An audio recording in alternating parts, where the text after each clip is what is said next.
है वो गुरु ग्रंथ साहब जी में से लिया गया शब्द है।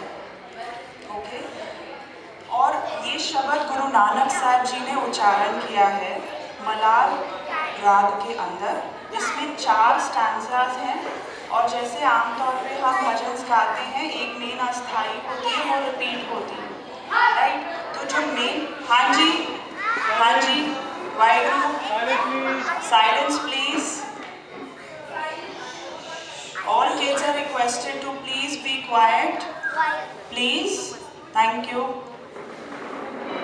ओके, तो इसमें जो शब्द के शुरुआत में मूल मंत्र है जो कि पूरे गुरु ग्रंथ साहब जी का भी मूल है, इट इज, हाँ जी,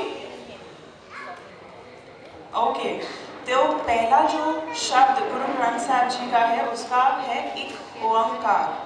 सबने आपने सुना होगा, एक का मतलब होता है कि भगवान एक है, उनके रूप अनेक हैं, उनके नाम अनेक हैं, पर वो ज्योत एक ही है जो हम सब में है। हमें महसूस नहीं होती, औरों में, अपने में भी, क्योंकि हम में अवगुण ज़्यादा है, तो इसलिए हमें क्या सामने वाले के केवल अवगुण ही दिखते हैं, भगवान के गुण नहीं दिखते। ओंकार का अर्थ होता है कि अकाल पुरख ने इस सारी सृष्टि की रचना की है और वो आप उसमें बसते हैं। सतनाम, सतनाम का मतलब है कि अकाल पुरख या परमेश्वर, उनका नाम सच्चा है, राइट। हम सब जितने भी जीव हैं इस दुनिया में हम सब नाशवंत हैं, पर भगवान का नाम सदैव रहने वाला है, पहले भी था, अब भी है, आगे भी अटल रहेगा। कर्ता पुरख, कर्ता पुरख का अर्थ है कि भगवान क्रिएटर है, जैसे कि मैंने आपको पहले बताया, कर्ता, क्रिएटर। निरपौ निर्वैर, सो निरपौ, पौ का मतलब क्या होता है? डर। आप लोग डरते हो कोई ना कोई चीज से, डर लगता है आपको? तो वैसे जैसे हमारे मन में अनेक तरह के डर होते हैं, पर ये जो है गुण हैं उस परमेश्वर के, वो कैसे हैं? निरपौ हैं, वो डर से रहित हैं।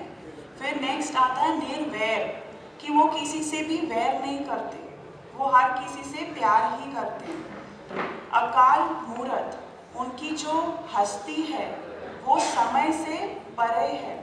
काल का अर्थ 2 होते हैं हिंदी में, एक तो होता है मौत, मृत्यु, दूसरा होता है समय। जैसे एक इंसान का बच्चा जब पैदा होता है वो बड़ा होता है, फिर वो और यंग होता है, फिर बुजुर्ग होता है, फिर एक टाइम आता है जब वो खत्म हो जाता है, राइट। सो यहाँ एक्सप्लेन किया गया है कि जो भगवान है वो इस टाइम की साइकिल से परे हैं, उन पर टाइम का कोई असर होता ही नहीं, he is a timeless being. निरपौ, निर्वैर, अकाल मूरत, अजूनी, कि वो किसी भी जूनों में नहीं आते, लाइफ्स एंड डेथ्स की साइकिल में नहीं फंसते। सैभम, सैभम का अर्थ है कि उनका प्रकाश अपने आप से हुआ है, जैसे हमें हमारे पेरेंट्स ने पैदा किया है, पर जो वो सुप्रीम पावर है उनका प्रकाश अपने आप से हुआ है।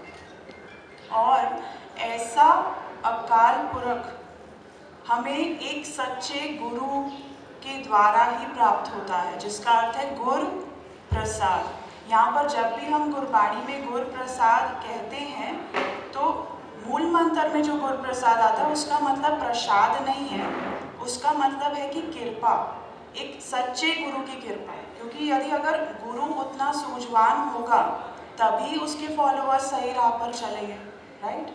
So this is the base of the entire Guru Granth साहब जी। अभी भी हमारे पास टाइम है रश्मि, वील स्टार्ट।